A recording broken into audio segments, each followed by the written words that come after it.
Direito ao trabalho, hábito de ordem e previdência. Nesse vídeo nós vamos analisar os comentários de Kardec sobre a questão 685, colocando livros complementares para nos ajudar a entender.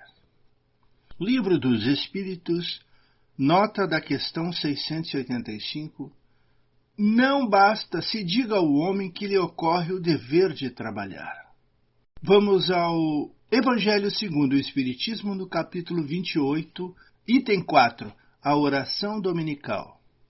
Deus disse ao homem: tirarás da terra o alimento com o suor da tua fronte. Desse modo, fez do trabalho para ele uma obrigação, a fim de exercitar a inteligência. Sem o trabalho, o homem se conservaria estacionário e não poderia aspirar à felicidade dos espíritos superiores. Voltamos à questão 685.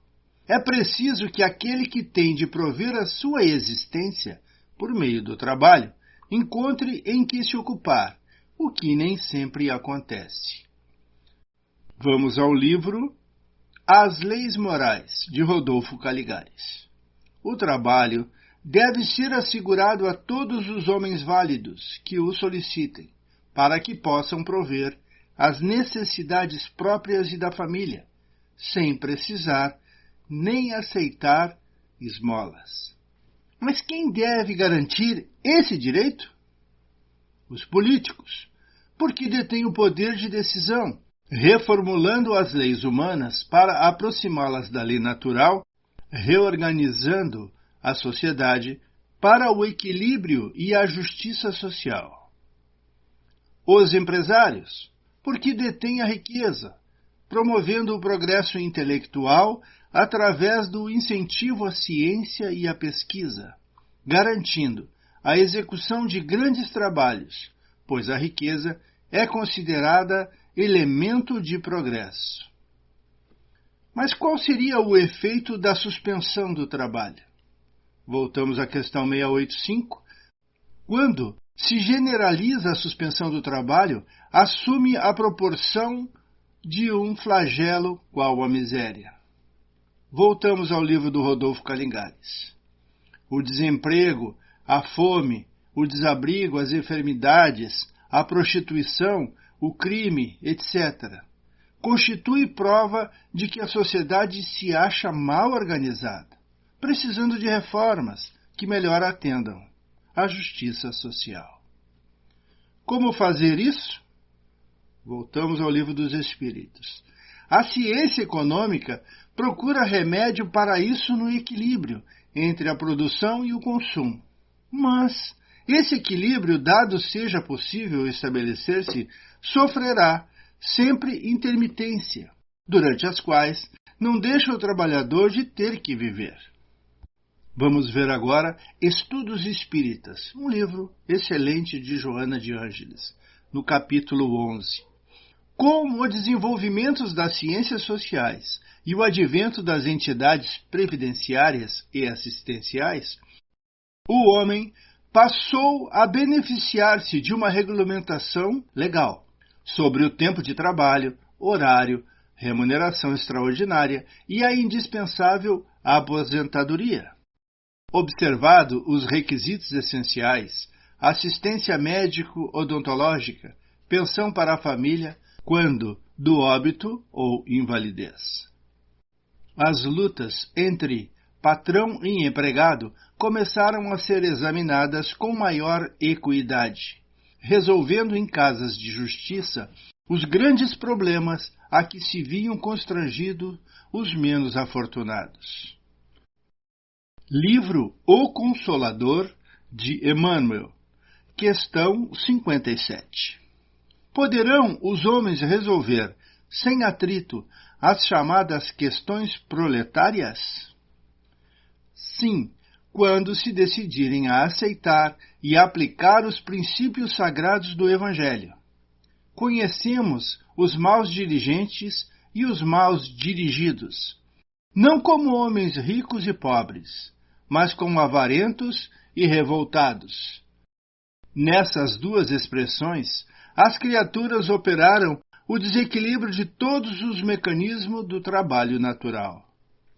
Que os trabalhadores da direção saibam amar e que os da realização nunca odeiem. Essa é a verdade pela qual compreendemos que todos os problemas do trabalho na Terra representam uma equação do Evangelho. Vamos falar da educação moral. Voltamos ao Livro dos Espíritos, a questão 685.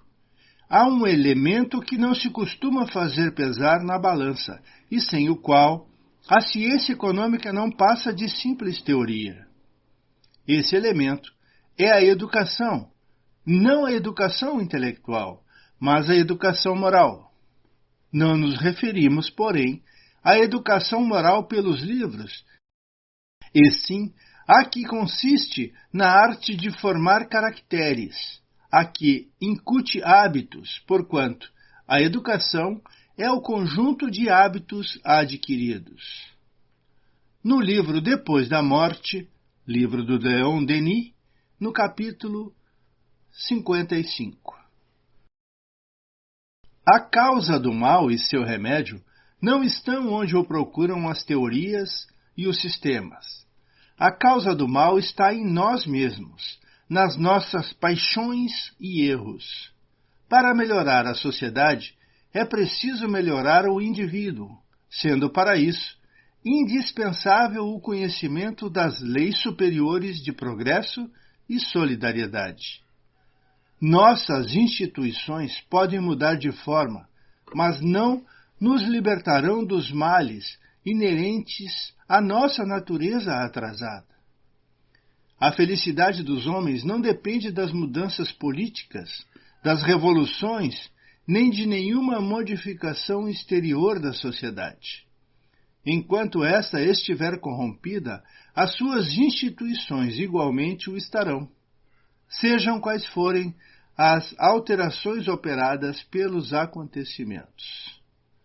O único remédio consiste nessa transformação moral, cujos meios os ensinos superiores fornecem-nos. Que a humanidade consagre a essa tarefa um pouco do ardor apaixonado que dispensa a política, que arranque do seu coração todo o germe do mal, e os grandes problemas sociais serão resolvidos em pouco tempo.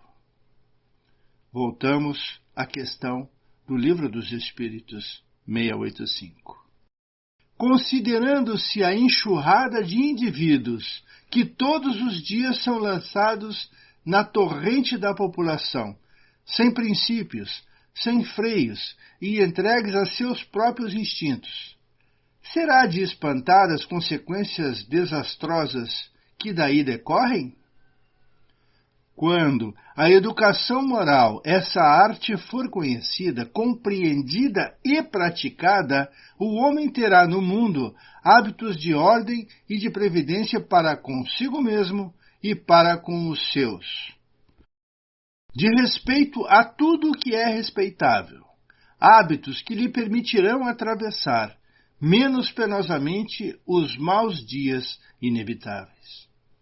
A desordem e a imprevidência são duas chagas que só uma educação bem entendida pode curar.